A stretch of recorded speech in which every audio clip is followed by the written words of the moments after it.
Alors bonsoir mes élèves de première année bac.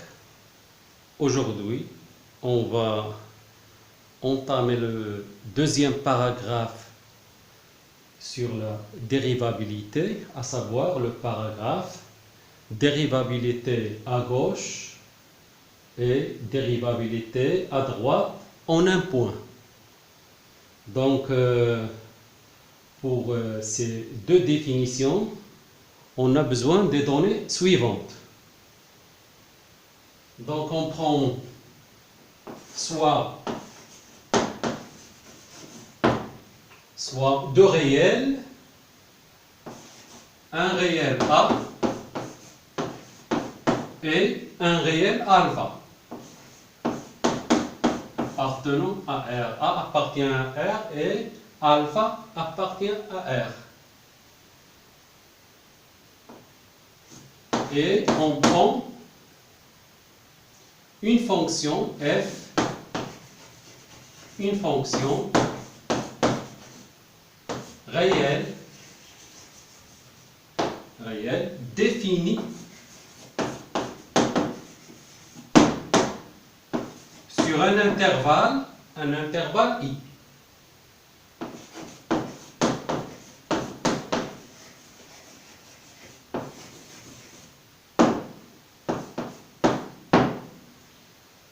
On désignera après la forme de cet intervalle suivant si f est dérivable à gauche en A ou à droite en A. Donc, première définition.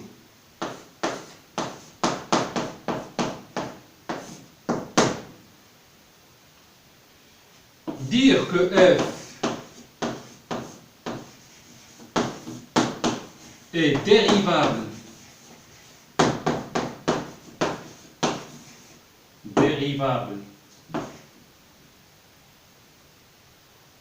à gauche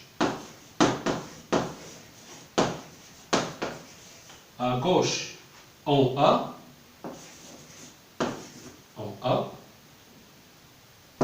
si seulement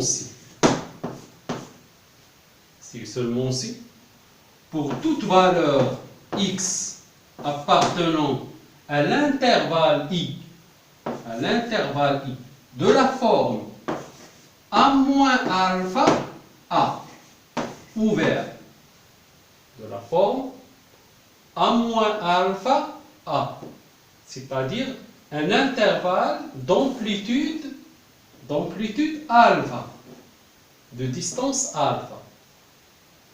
La fonction est bien définie sur un intervalle I qui contient A, mais quel que soit x appartient à l'intervalle A moins alpha ouvert, exclu d'alpha, parce qu'on s'intéresse à la limite d'un taux d'accroissement.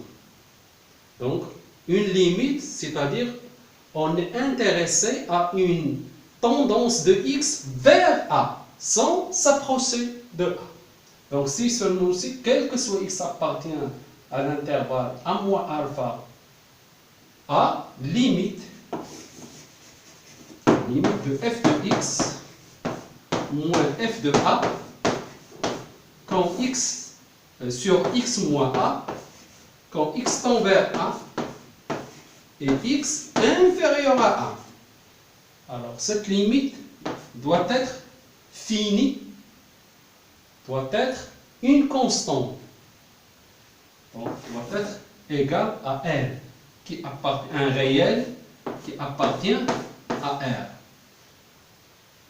On le distinguera de la dérivabilité à droite par le noter L1. Donc, si la limite de ce taux d'accroissement est finie, L1, donc on dira que la fonction f est dérivable à gauche en A. De la même manière que nous avons vu précédemment pour la dérivée d'une fonction réelle en un point. Donc ce L, comment appelle-t-on ce L1? On l'appellera aussi, comme la dernière fois, L1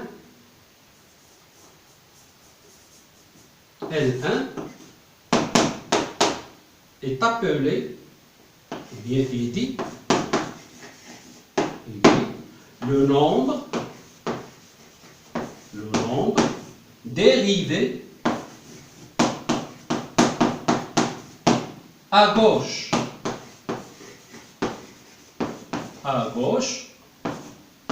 en A de F, à gauche en A de F. Et on le note,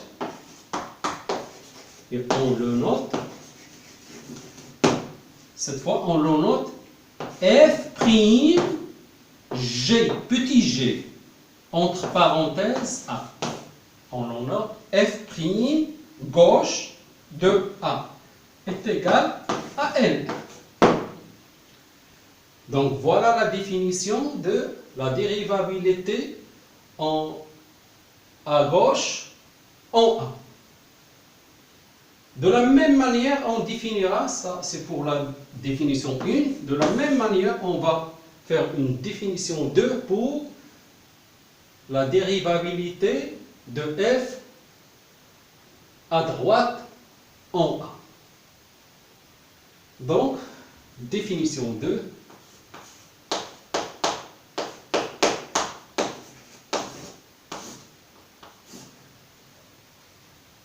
Vous pouvez la décrire ou vous pouvez dire l'énoncé de la définition 2. Qu'est-ce qu'on va dire? Dire que f est dérivable à droite en A.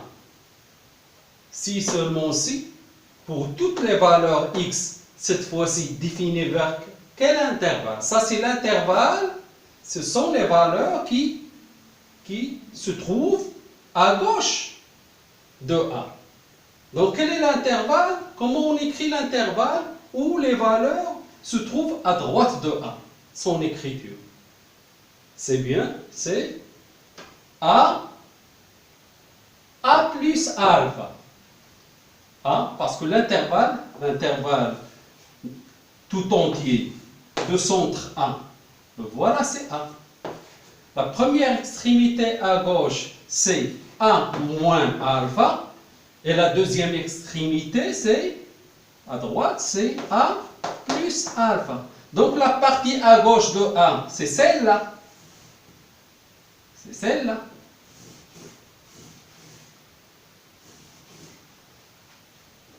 A moins alpha A. A moins alpha A. Donc la partie droite, c'est A plus alpha. C'est celle-là. C'est celle. Donc si seulement si quel que soit x appartenant à A plus alpha, limite de f de x moins f de A sur x moins A, quand x tend vers A, mais cette fois-ci, x, comment il est x? X est supérieur strictement à A. Cette limite est finie. On le notera L2. Donc la définition, c'est dire que f, on dit que f est dérivable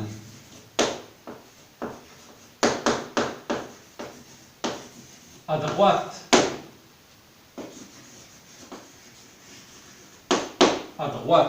en A, si seulement si, quel que soit x appartenant à la partie droite A plus alpha, A plus alpha, on a limite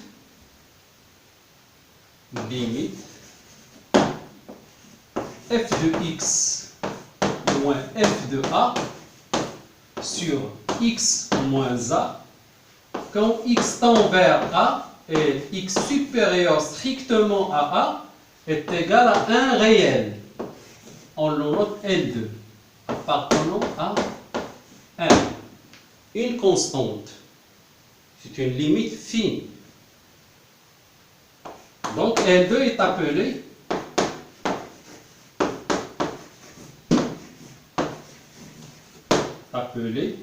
dérivé, le nombre dérivé, appelé le nombre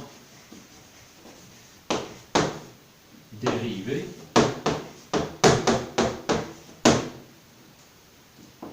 à droite en A. Et on le note, on a noté le nombre dérivé à gauche f', g. Celui-là, on le note f', d, petit d, droite. f', d de x égale à L2. Donc voilà les deux définitions. On prend un exemple. Exemple.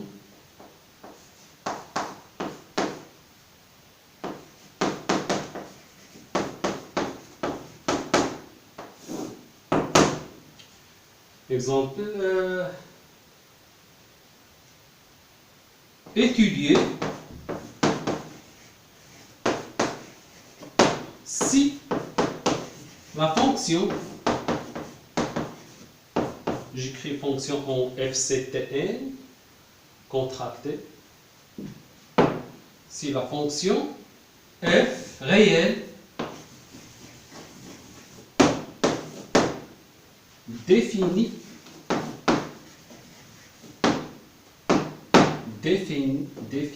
sur R par,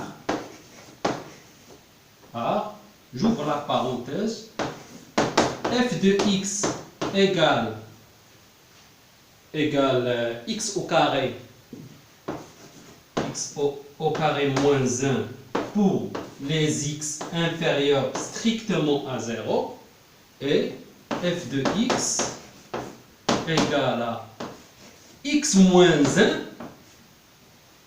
pour les x qui sont supérieurs strictement à 0.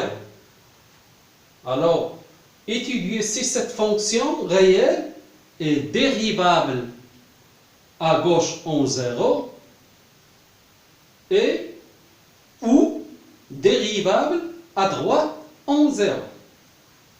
Et dérivable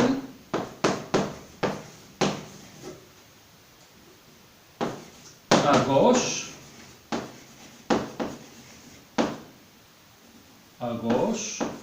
ou et à droite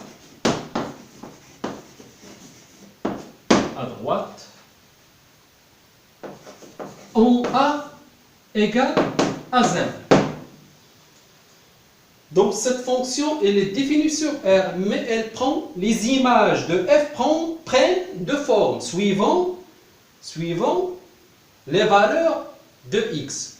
Pour les valeurs de x qui sont inférieures à 0, c'est-à-dire qui appartiennent à l'intervalle moins l'infini 0 ouvert, leur image est de la forme x au carré moins 1. Alors que pour les réels x qui sont supérieurs ou égaux à 0, c'est-à-dire appartenant à l'intervalle 0 plus l'infini, fermé du côté 0, leur image par f est de la forme x moins 1.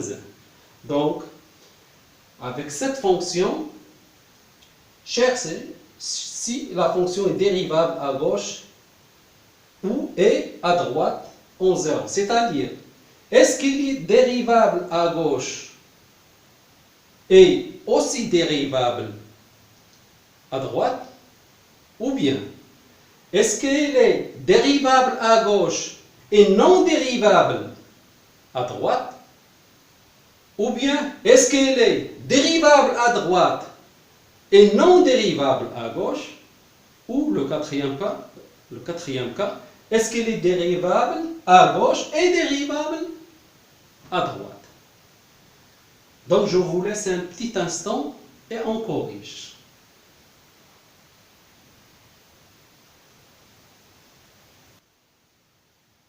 On passe donc à la correction. On applique pour la dérivabilité à gauche la première définition. Donc on efface cette partie.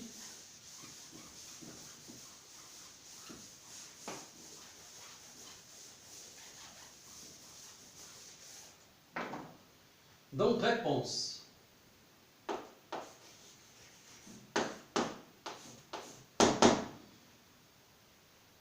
Donc pour la dérivabilité à gauche, on cherche le nombre dérivé à gauche en 0. Qu'est-ce qu'on l'a appelé? On l'a appelé f' gauche de 0. Quoi est égal? C'est la limite de f de x moins f de 0 sur x moins 0 quand x tend vers 0 et x inférieur strictement à 0. C'est bien ça. Alors on remplace égal à limite f de x. Alors on prend quelle forme? Est-ce que la première ou la deuxième? Nous sommes dans l'intervalle, x varie dans l'intervalle moins l'infini 0, c'est-à-dire pour les x qui sont inférieurs à 0. Alors, pour les x qui sont inférieurs à 0, on prend f de x égale à x carré moins 1. Donc f de x c'est x au carré moins 1. Moins f de 0. On cherche l'image de 0 par f. Par f. Alors, où est l'image de 0 par f? Est-ce qu'on va calculer l'image de 0 par la première expression ou bien par la deuxième expression? On voit bien que pour la première expression, la fonction n'est pas définie en 0. X est inférieur strictement à 0. Alors que pour la deuxième expression, la fonction est bien définie en 0. X est supérieur ou égal à 0. Donc on prendra cette forme. Donc f de 0, à quoi est égal f de 0? C'est 0 moins 1. 0 moins 1, c'est moins 1. Donc moins 1. L'image de 0 par la fonction x moins 1, on remplace 0. Donc 0 moins 1, c'est moins 1. Alors que moins 1 moins 1, c'est plus. On l'écrira après. Sur x moins 0, c'est x. Donc pour x, quand x tend vers 0 et x inférieur est égal à limite. Cette expression s'écrira. Donc on est passé à c'est un calcul simple. Moins plus c'est moins c'est plus. C'est plus. Donc on a deux nombres opposés, c'est 0. L'expression devient limite de x au carré sur x. Quand x tend vers 0 et x inférieur à strictement 0. Or, ce quotient peut être simplifié. Cette fraction peut se simplifier. Puisque x est différent de 0, donc on peut simplifier par x. Donc, on trouve limite de x quand x tend vers 0 et x inférieur à 0. À quoi est égal? On remplace par 0, c'est 0. Donc, le nombre dérivé à gauche de 0, c'est 0. D'où la fonction est bien dérivable à gauche de 0. D'où f est dérivable à gauche en z. À gauche en z. Et son nombre dérivé, c'est z. Donc pour la dérivée à droite, on cherche f' droit.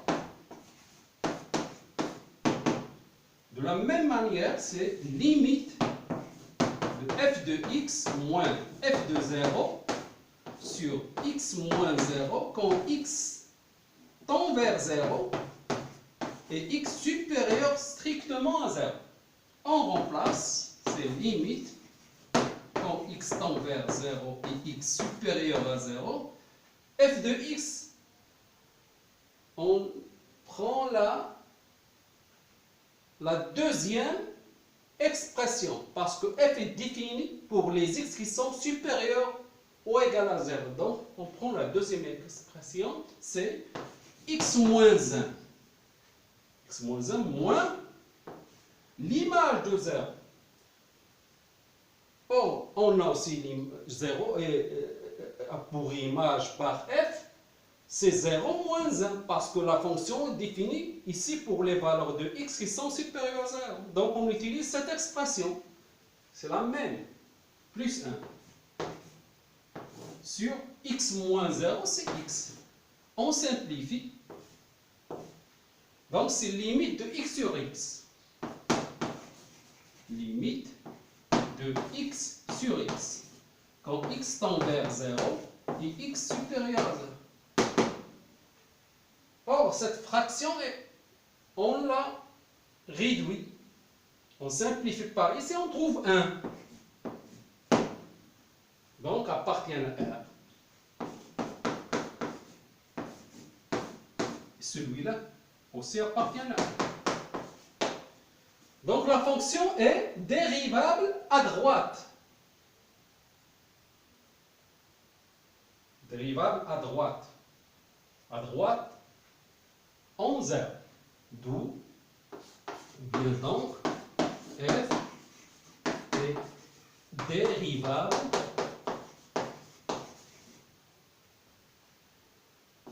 à droite en z.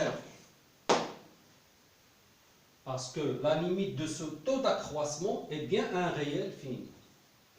Mais remarquez bien que nous avons trouvé une dérivée à gauche différente d'une dérivée à droite. Donc, on conclut une conséquence ou bien une propriété que pour qu'une fonction soit dérivable en un point, il faut que la fonction soit dérivable à droite et dérivable à gauche et que les deux dérivés soient égaux. C'est ça la propriété. Ou bien une conséquence, on l'écrira. Propriété.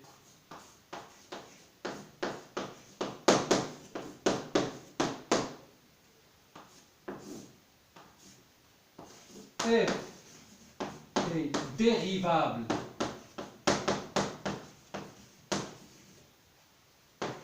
en un point A si seulement si f est dérivable à gauche et dérivable à droite en A. Et f' gauche de A doit être égal à f' droit en A. Donc voilà une conclusion. Pour qu'une fonction soit dérivable en un point, il faut que la dérivée à droite soit égale, le nombre dérivé à droite égale au nombre dérivé à gauche. Après, je vous donne un exercice d'application que vous ferez plus tard et on passe aux opérations sur les fonctions dérivées. Donc, exercice d'application.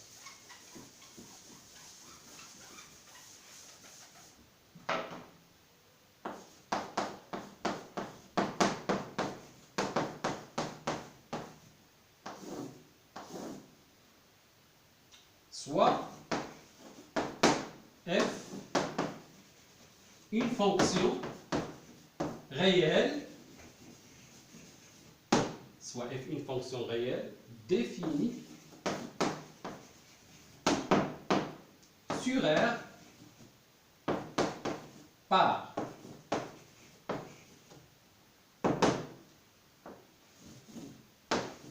f de x égale f de x égale. Donc je prendrai ici x au carré sur x moins 1 pour les x qui sont inférieurs strictement à 1.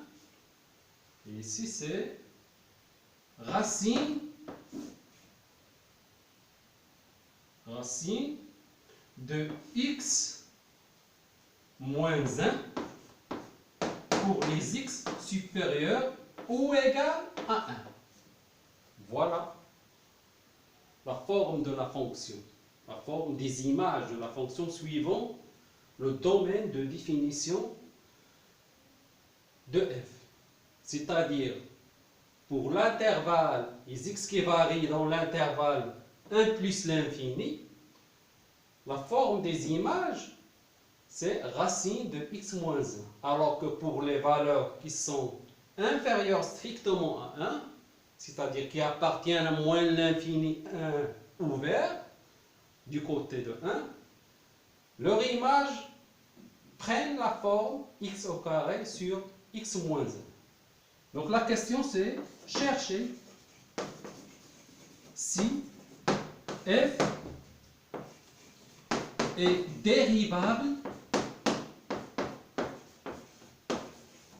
en 1, en a égale à 1. Donc veuillez noter l'exercice et vous allez répondre plus tard dans quelques instants plus tôt ou plus tard on le corrigera.